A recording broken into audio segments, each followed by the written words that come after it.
అయ్యి అగో మన చంద్రాల సార్ చూడు రోల్లా మా ఇల్లు బడి పంతులు అయిపోయిండు. ఆంధ్రాలో ఉన్న ఒక్క సర్కార్ బడికి పోయి సారు వారు పాఠాలు చెప్పిండు. అగో సార్ క్లాస్ రూమ్లకు పోయిండు. సారు ఇక మీ పాఠం చెప్పు సారు.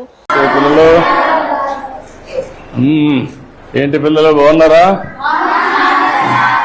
బాగా చదువుకుంటున్నారా? అందరూ అటెన్షన్ లో ఉన్నారా? వేరే ఎక్కడ ఆలోచనలు ఉన్నాయా? మళ్ళా నేను అడిగి చెప్పగలుగుతారా? నేను చెప్పింది యాజ్ ఇట్ ఈజ్ మీరు చెప్పాలి. సరేనా?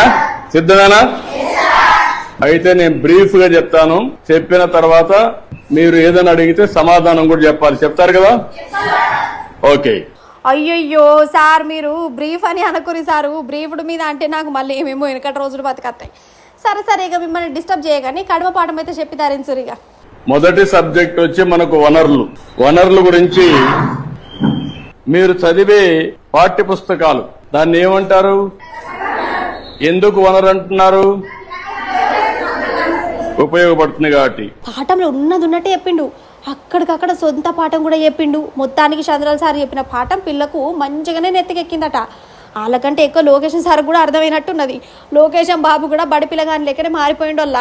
నాయన సారు కొడుకేమో స్టూడెంటు. నాయన వనరుల గురించి చెప్తుంటే లోకేషన్ బాబు రాముడు మంచి బాలుడు అల్లరి చేయడు టైపులా ఈయన కూడా చేరిండు వనరుల గురించి. అదన్నట్టు మంచట. ఉంటాను మరి.